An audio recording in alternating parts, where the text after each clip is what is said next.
Hey everybody, and welcome back to COVID Chats. My guest today is Jordan Zuppke.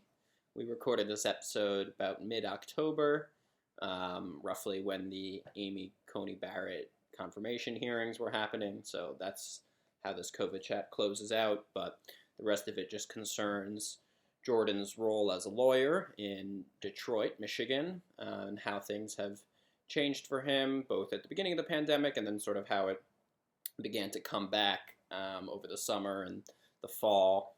It was a pleasure reconnecting with him. We had a fun first connection on a trip to Glacier National Park, which I talk about a little bit at the beginning of the chat. And it's interesting to hear how Jordan has been doing since then and how his lawyer life has only continued to become more expansive, and his practice has gotten bigger and better and taking on new clients and helping people out there. So a fun conversation, and I'm glad that Jordan was able to take the time to talk to me. So without further ado, here we go, episode 43 of COVID Chats.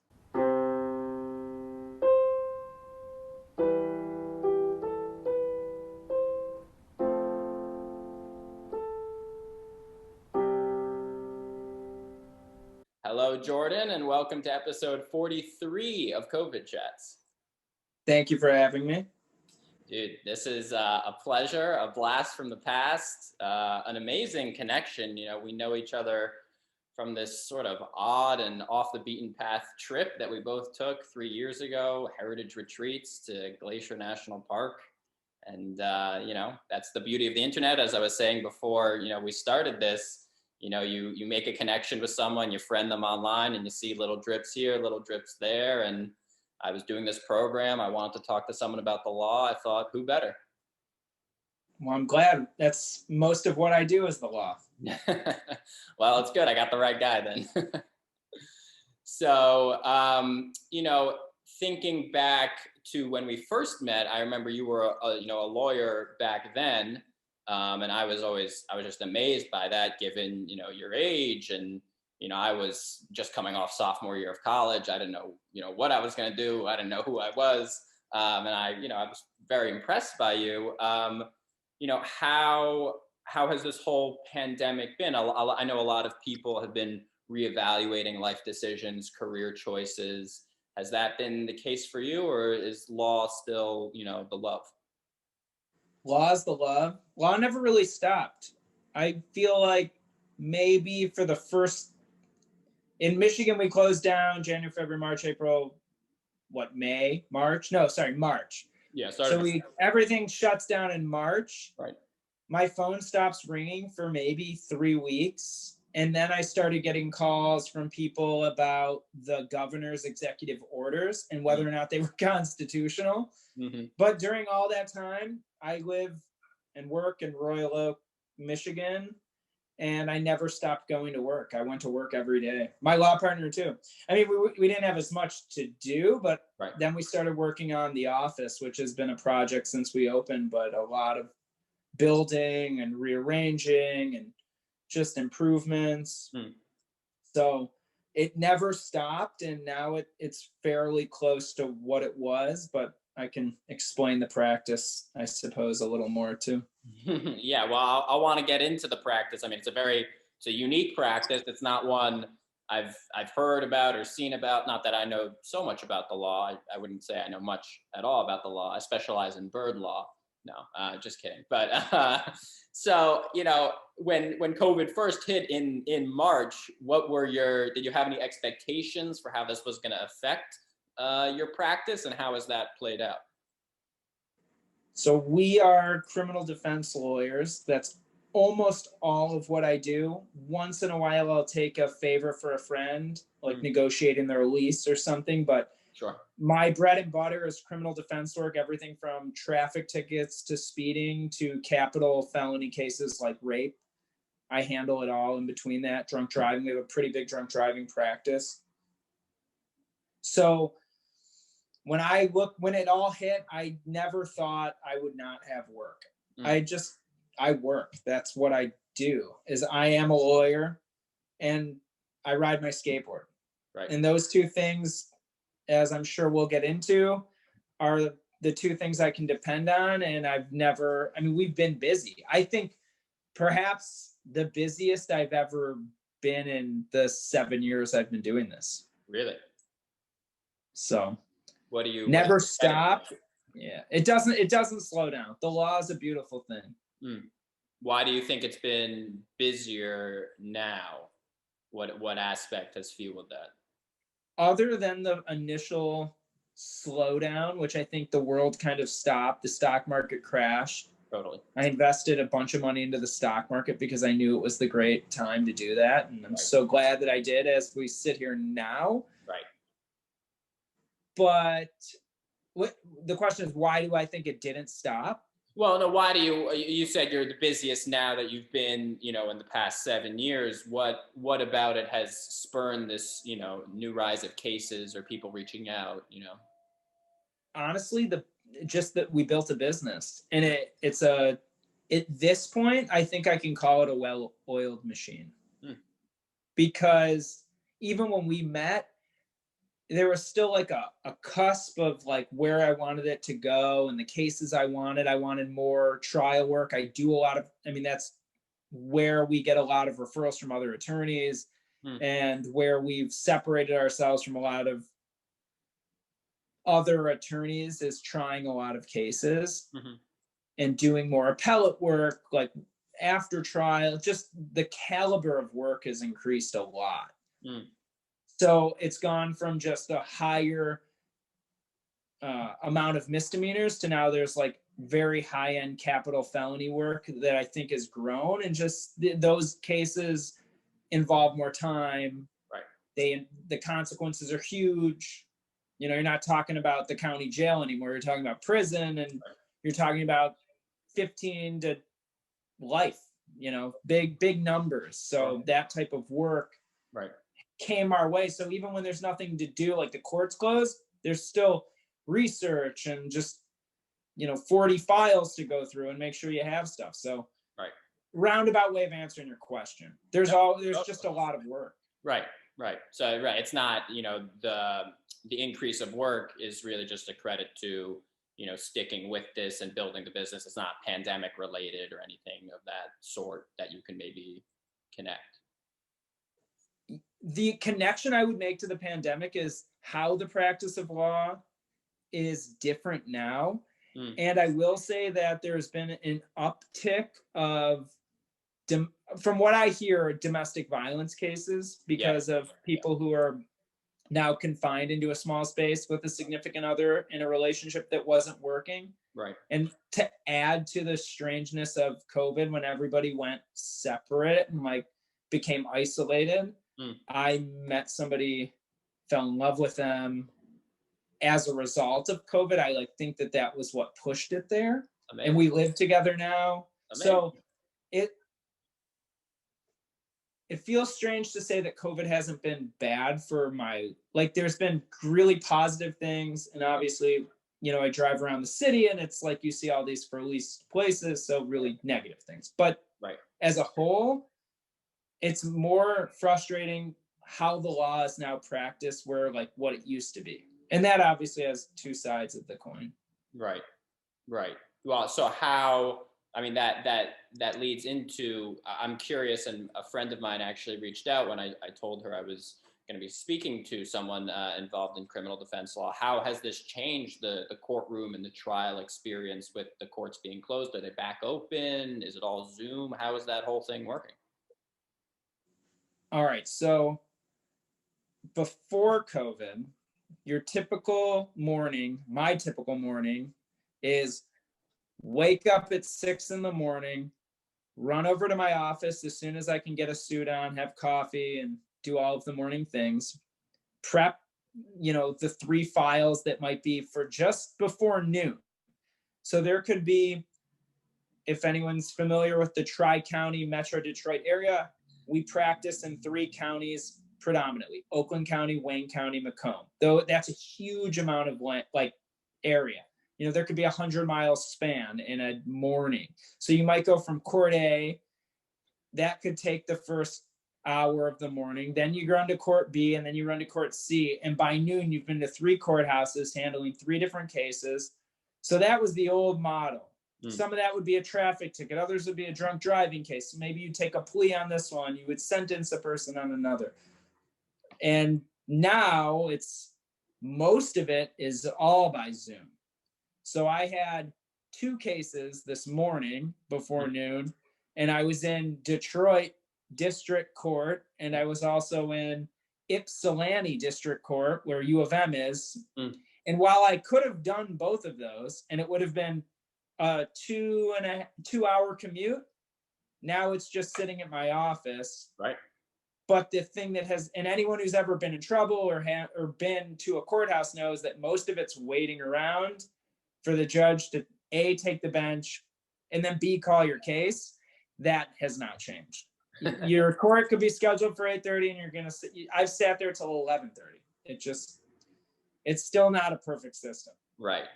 Are you sitting on Zoom now, like waiting for the judge to join the chat? How's that playing out? I'm sitting in my, Herman Miller Aeron chair, a little more comfortable than I used to be, but now I guess there's more downtime.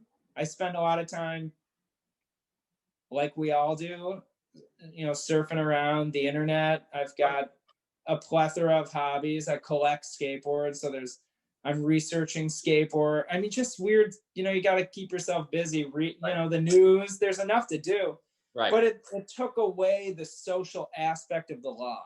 Yeah. Where you show up, you see the other lawyers, you hang out. Now it's not like that. It's very isolated in that sense. Do you guys meet over Zoom at all to try to rekindle that, or is it just not the same? I don't. I'm a member of I'm on the board of the Criminal Defense Attorneys of Michigan, so we have board meetings and the first 20 minutes, but you've already been, at work all day. They put the meetings at like 5 o'clock. So yeah, no good. By that point, I usually do my work at my office. So come that time, it's like, I want to go. Though my office is a beautiful and comfortable place, you can only see a very small part of it, but that's not the same. The conferences, the going out to lunch, the meeting the clients, that is it's a different game now. So, you're the skateboard lawyer and then your partner is the hippie lawyer. How has this been for your business relationship with your partner?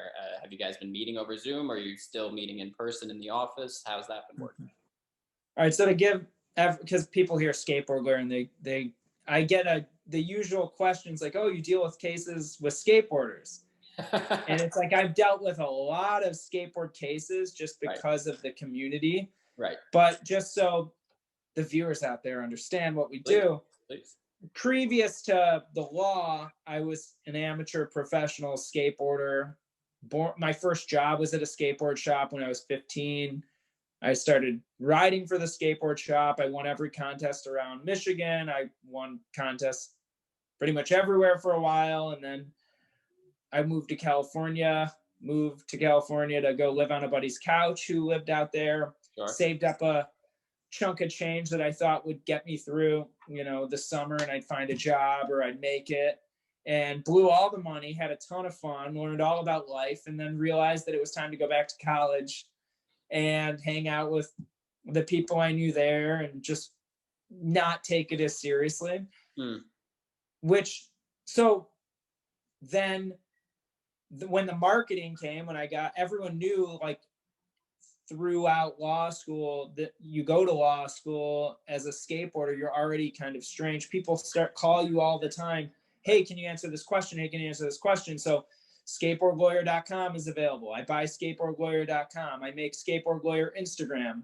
I start making stickers to market to the skateboard community that have imageries like skateboard imagery on it. Right. And they start putting it everywhere, and then it becomes this thing bigger than myself. It's like that's the brand.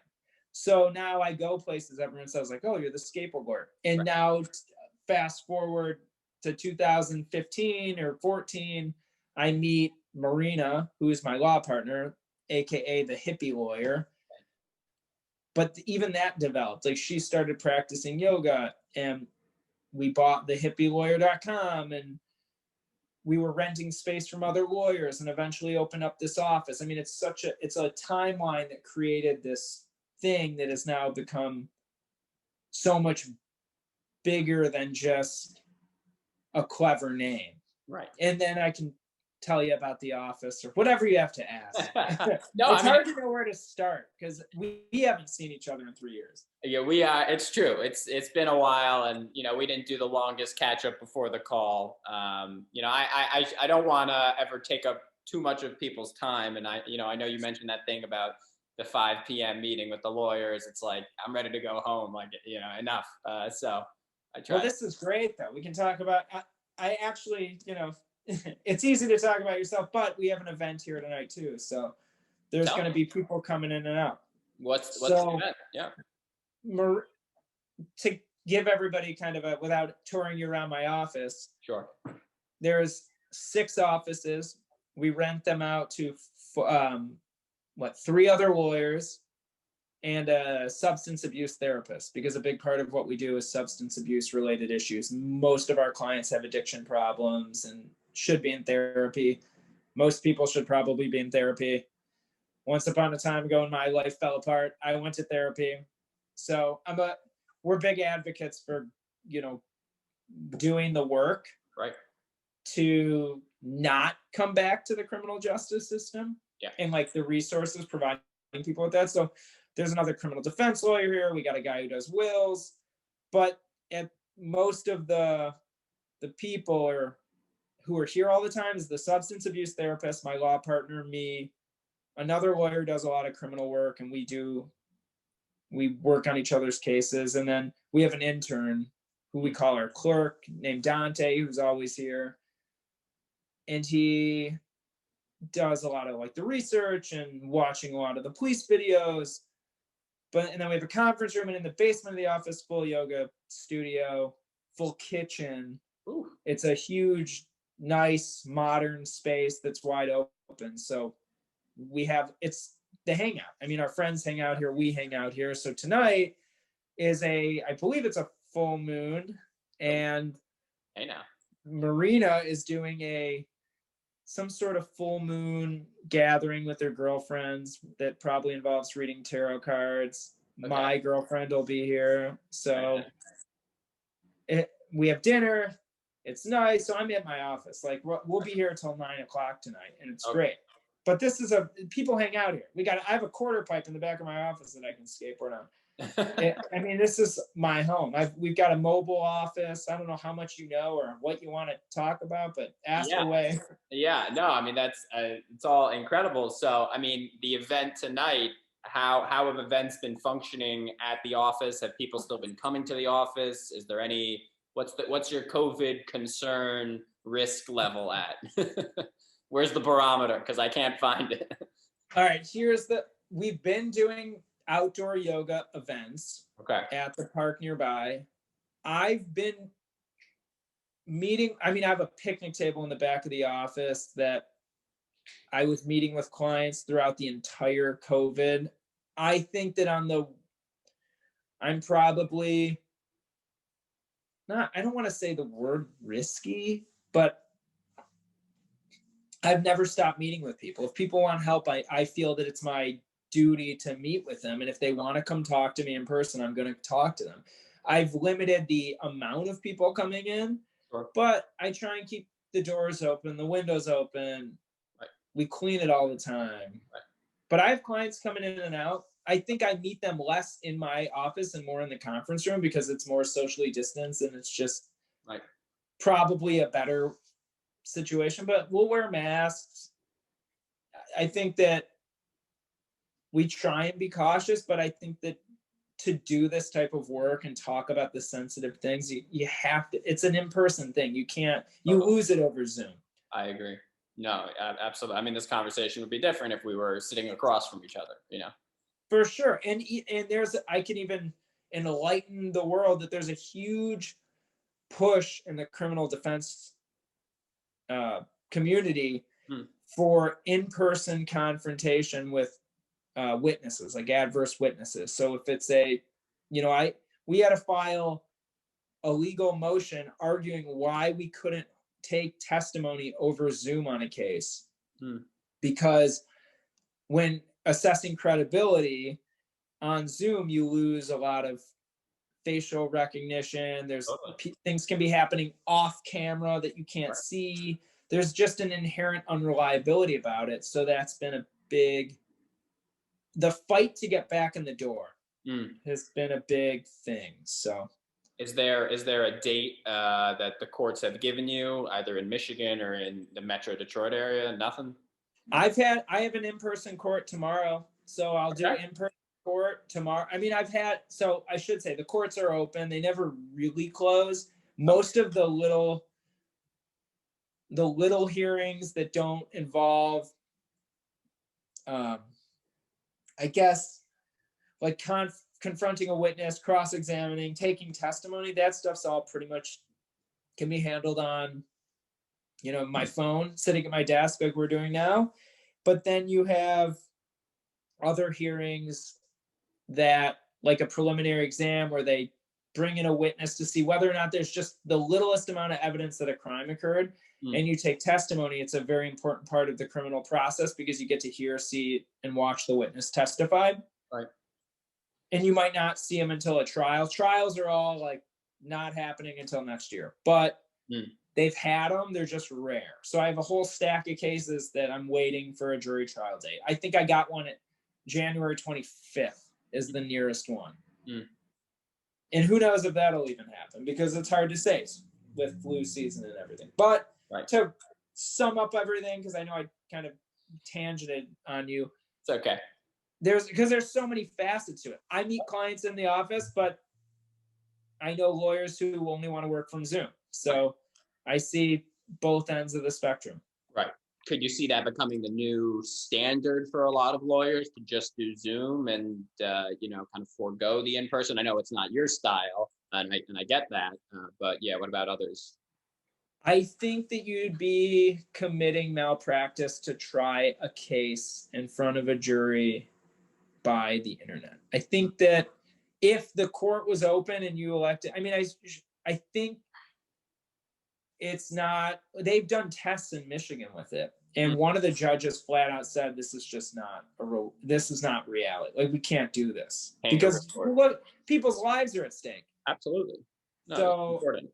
Yeah, I think, but yes, in some ways, like if I only wanted to take traffic tickets, I should never have to leave my desk to handle a traffic ticket.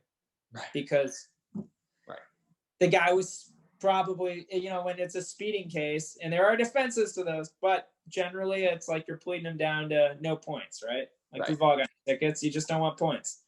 Keep the insurance rates down and everyone's happy. Although in New York, you guys don't have to drive. Or Jersey, you got public transit. I was gonna say, this is it's lost on me because I don't drive, but I need to. Even that, like where we live. Yeah. Well, where I live, I can walk to the grocery. I live in the central, little downtown district where it's great and everything's there. But I represent people who live, miles from the nearest grocery store, and Uber doesn't.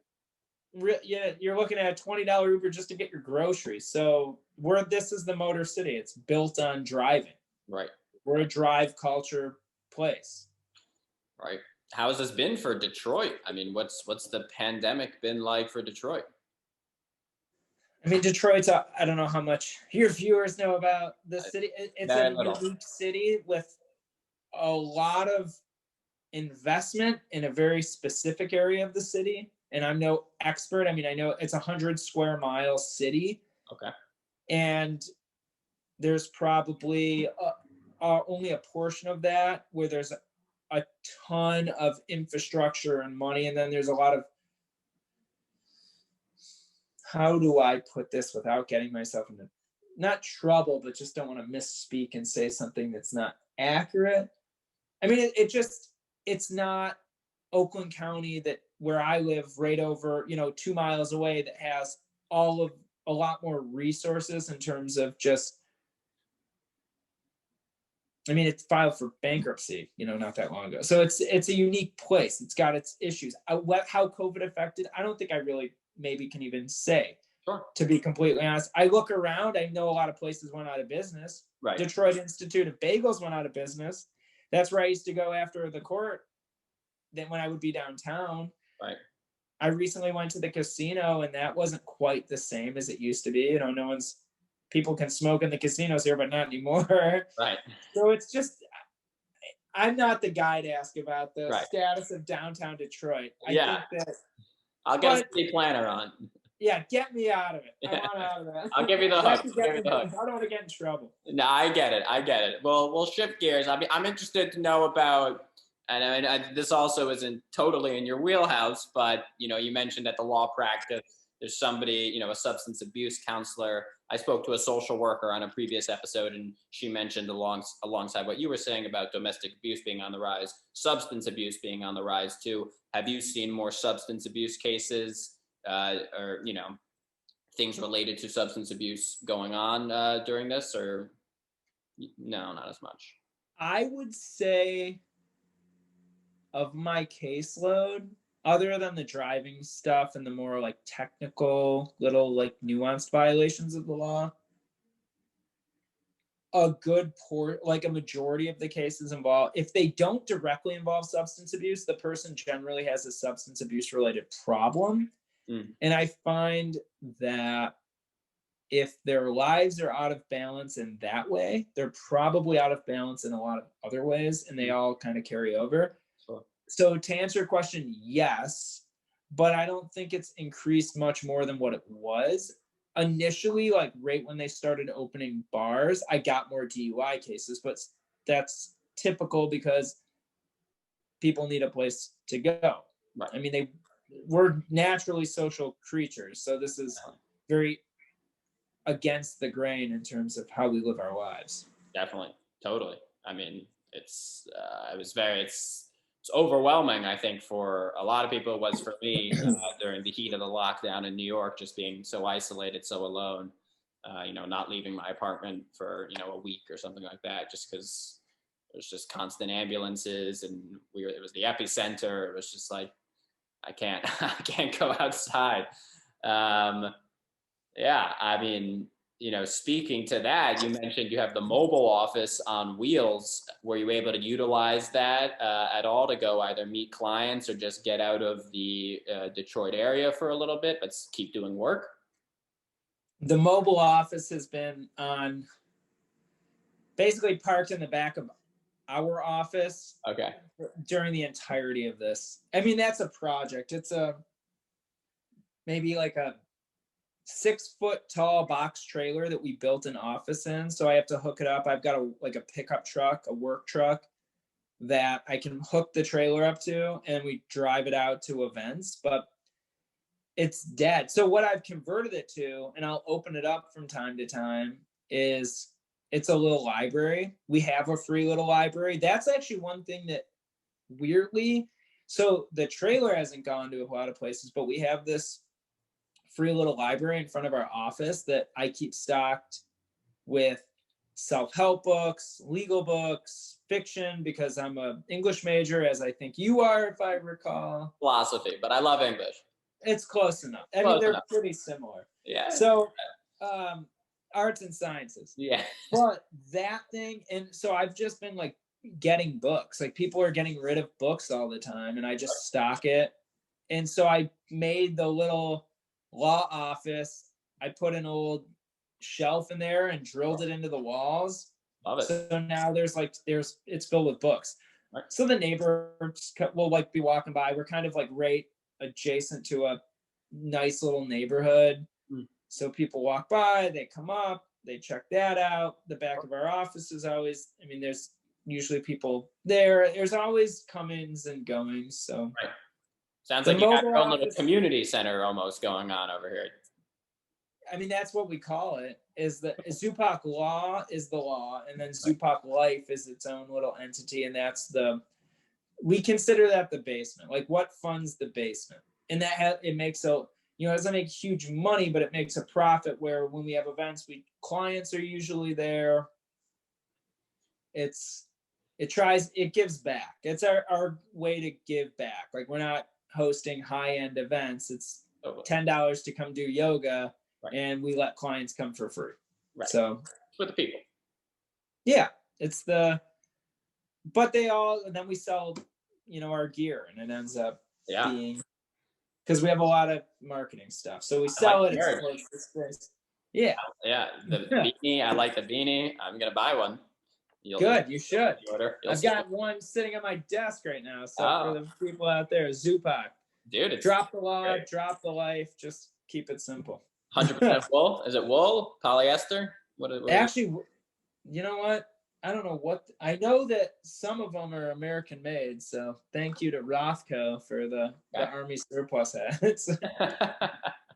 Well, I mean, I love the little library, turning the mobile office into that. I mean, I think it was a great time to read. I mean, it's always a good time to read, but especially when people were at home, it was a very productive activity to push yourself on. If, you always were like, oh, I never have the time to read. It's like, you got the time to read now. So. Did you read anything good? Yeah. I read Kafka's Metamorphosis. I read Camus' The Stranger, and I read Ta-Nehisi Coates' Between the World and Me. All right. Those were the three I read. And then I'm about to finish Ready Player One, fiction book. I don't know if you've heard of it. I've heard of it. Yeah, you've heard of it. Good book. Never read it, but I've heard of it. Fun read. Pretty easy. So, on the more fun side of things, talking about the skateboard lawyer aspect, maybe just the skateboard aspect, has that been sort of a big reprieve for you during this, to just be able to sort of drop everything, go boarding, put the law on the side, and just, Yeah. The skateboard, I mean, so the skate park that's kind of actually there's a city within Detroit called Hamtramck, a very unique little place. And there's a really great, like, do-it-yourself skater-made skate park called the Ride It Sculpture Park. So I spent a lot of time there. And throughout all, from when everything shut down, and they're like, you can only do things outside if it's like active related and you can drive there. Right. So we were allowed to, go wherever, so I'd go there. I've represented, the park when they got in trouble for graffiti, and we got the case dismissed.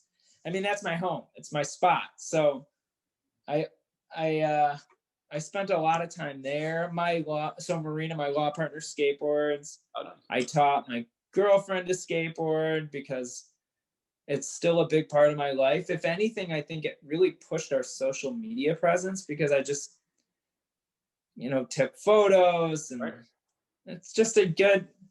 And for those of you who don't know, skateboard sales have been up more so than I think they've ever been in the history of the world, because of all the outdoor activities. So it's been really good. My friend owns a skateboard shop, like one of the big player skateboard shops in the state. And his numbers were up all of COVID because of just people wanted something to do. Yeah, outdoor activity. Did you notice that at the skate park? A lot of new riders?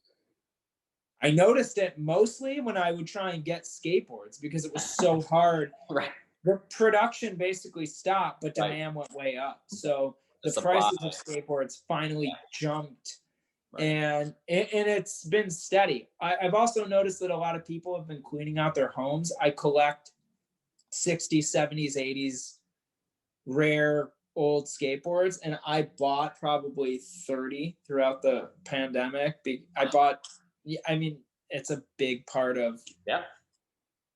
I mean, I'm looking at probably 30 in my office, and that's just that where I can tuck into the corners. Right. So, I mean, it's been great. Is it more of a collector's thing because it's something you love so much, or do you see it as sort of an investment, an asset, or maybe a bit of both? I look at it as preservation. I mean, a lot of these boards are from early 60s. You can't really ride them. You don't buy them to ride them. And I don't buy them to make any money. I don't think I could ever really sell them, to be honest with you. To me, it's just, one day I'd like to open up a whether it be a little skateboard museum or if I ever opened up a skate shop and wanted just a place to hang out after the law. If I have that one case where I'm just like, I can't do it anymore. Right. Because that does happen. It's a burnout industry. So yeah, you get the Donald Glover or Danny Glover. I'm getting too old for this shit. Yeah. Oh, for sure. My uncle's old law partner is he just brought in the most interesting case I ever had, and it's probably the case that'll kind of pull him out of legal retirement. Interesting. Because he got burnt out. So. Do you find that for yourself at all, or you still ride? I mean, that was kind of how we started. You still riding high, or? Oh, I love it. I mean, him and I went to the prison because it's a 30-year-old murder case of a wrongfully convicted guy. Wow. I mean, the evidence isn't there. It's one of those cases that they make like a Netflix movie about that at the end, you're like, whoa, that's crazy. The justice system doesn't get it right all of the time. Right. And the Innocence Project in Michigan didn't take the case. He had argued some of the appeals 20 years ago. It's a guy doing life. So I was hired as a result of him saying we need a fresh set of eyes on it to do one last appeal. And there's witnesses who changed their stories 20 years later, wrote affidavits that like, hey, the testimony at trial wasn't right. So I find it fascinating, but that's the type of case that caused my uncle, who's an attorney, his law partner, and who kind of was a mentor of mine, to leave the practice because he was so disgusted with the justice system. He decided to open up a transportation company. And it, you can't make this stuff up. Yeah, it's the Motor City. We got to get on our wheels and go. So it's bizarre, but yeah. I don't want to cut you off. You were going to say no. That's it. I mean, I don't even know what more there is to say about. Yeah, no. I think that was pretty, succinct considering the tangent. So I got two more questions for you. They're topical, not related to COVID. So we can we can cut the COVID out of it. Don't worry. Thoughts on, this is a big topic.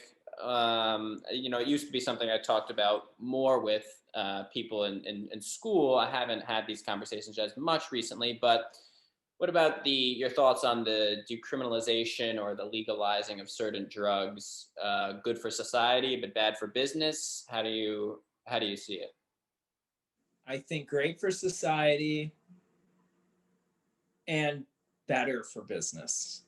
And I'll explain. So in addition to our criminal defense firm, I have another partner, and we do like a medical and recreational marijuana consulting. Okay. So now Michigan's recreational and medical. Right. So we do, and prior to marijuana's legal here. If you're over 21, you can go and buy it recreationally. So it's been amazing because the application to open up a pot shop is like 80 pages. And that's just 80 pages of questions. Right. Not to mention the hundreds of pages of exhibits and financials and all that stuff. But medical marijuana, recreational marijuana, I think, to be honest, I got a lot of trial experience trying weed cases. Drunk, like weed DUI type cases, right. And then a lot of ordinance violations and medical marijuana cases. That was kind of the beginning of what started building this thing. I think mushrooms were just decriminalized in Ann Arbor. Yeah. So like 3 weeks ago, very recently. Right. So I think it's for the best. I don't want to be doing weed litigation. Right. There's bigger things out there, but having ecstasy in Michigan is a 15-year felony. Right. So, and the studies of that, and the girl I'm dating has showed me a ton of very convincing articles that ketamine is very positive for depression. I mean, Yep. the science and the laws they do not in any way, shape, or align. Right. I prefer less drug cases now and more like assault stuff. Yeah. I find to be not more interesting, because I think they can all be interesting, but it's more of an argument. It's more people, Right. relationship. Yeah, like Yeah. assault is wrong. Drug use, it gets into like, well, are they doing this, because they are trying to treat some of their own issues or this or that, Yeah, self-medication. So Right. not bad for business, because it's not all of what I'm doing. Right. And I'm a big advocate for rights. Right. I think this, you want to do your drugs, go do your drugs. You want to, have guns, we're a gun state. Although I'm not a gun person. Right. As long as they don't come near me, fine. I think maybe not rifle, like the crazy rifles, but right. Yeah. Don't let the NRA hear that, or I'll get in all sorts of trouble. We'll censor that. I'm in the middle of the road. I think less of those types of regulations are probably better, right? Because the prison system is so bad, and the justice system is so bad that putting people into the system for things that are trivial like weed is crazy. Absolutely. I mean, the amount of nonviolent drug offenses that people are locked up for is just, it's staggering. It's staggering. Crazy. I've had clients go to jail for weed, people. I know. Weed. I know. For small amounts of weed. It's very frustrating. And there's so much to unpack there, but we don't have to get into all. We'll have to get into it. I got one last question for you. Seeing as you're a lawyer, thoughts on the law and regarding, recent Amy Coney Barrett confirmation. What are the thoughts? Oh, the tough question. It's a hot one. It's a hot one. I think balance is good. I don't love, from a person who, it's hard to say. I like to think that as a judge, it's very case by case and you'll make the right decisions. I think that there was a political agenda to put her in. I don't think anybody would really dispute that. Ruth Bader Ginsburg was amazing. To fill those shoes, to fill Antonin Scalia, here's the thing. Antonin Scalia, people say super conservative. He was one of the greatest advocates for criminal defendants' rights. And I think he wrote Crawford versus Washington. Somebody might correct me if I'm wrong. That's the big case that allows you to confront the people who are accusing you of doing this or that. And that's a case that I've cited in so many cases. So a very conservative justice who is very pro rights of citizens. I hope, and I like to believe, that she will be great and help the country. I think that we only will know when those cases come to the Supreme Court. So I guess kind of to be continued, and it depends, and all the lawyer answers. But answer the question, Zuppke. Yeah, that's the question, right? Yeah. Only time will tell. Right. I don't have the answers. I guess I'm worried. I think the limiting of personal rights, right to have an abortion. I mean, yeah, right. I think is a non-negotiable. I hope by now it is, but I know it's not. I see it. Yeah. It'll be really an interesting time. But ultimately, I think the biggest part of it is there's nothing we can do. So with that said, what do? We wait and we see. We wait and see. Yeah, that's life. But it's a lifetime appointment. So that's the issue. I guess if anything, it reminds you that if you don't like the current administration, get out and vote, because the judges, even though it's supposed to be non-political, it's a political role. I mean, we vote for judges in Michigan. They're appointed on the federal level. It all boils down to those local elections. I mean, the local elections are really important because I know the judges. Many of the candidates on the ballot, I know them personally. They're colleagues of mine. So get out and vote. Post about it on Instagram. Your friends will all know you know something.